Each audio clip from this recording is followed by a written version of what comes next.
א', וגמרנו.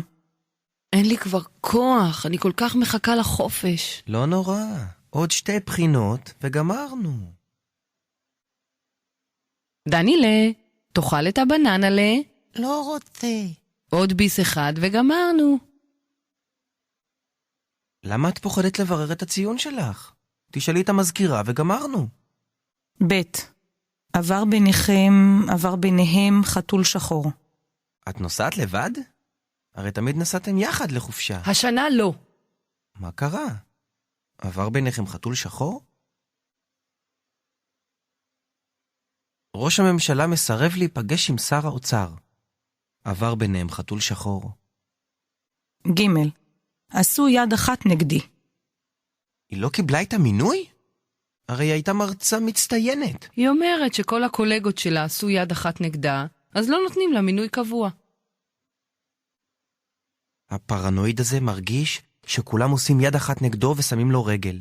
למה אתה אומר פרנואיד? באמת כולם מקנים בו. ד', צרות באות בצרורות.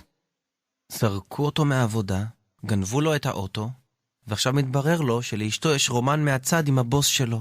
מה אני אגיד לך? צרות באות בצרורות. איזה יום נפלא היה לי היום. מה קרה? איבדתי את המפתחות, נפלתי וכמעט שברתי את היד, ואפילו הכרתי לקחת את הילד מהגן. אני לא יודעת אם לצחוק או לבכות. את יודעת, צרות באות בצרורות, אבל תתעודדי. מעכשיו יכול להיות רק יותר טוב. ה', למרר את החיים אמא שלו ממררת לו את החיים כבר שנים.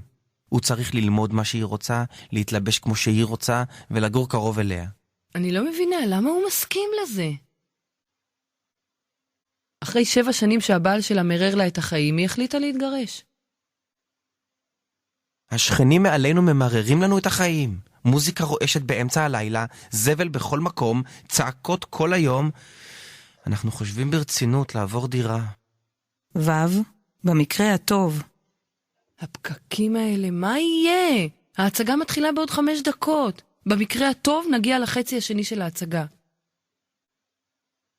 צריך לפטר הרבה עובדים במפעל. במקרה הטוב יפטרו רק 10 עובדים. ובמקרה הרע? הרבה יותר. ז', לפרוש. חבר'ה, כבר מאוחר. אני פורש. מה, לא תישאר עוד קצת? אולי עוד משהו לשתות. לא, תודה. אני צריך לקום מוקדם בבוקר. יש לי יום ארוך. זהו, אין לי יותר כסף לקנות בתים ומלונות. אני פורשת. אמא, אף פעם אין לך סבלנות לשחק איתי מונופול עד הסוף.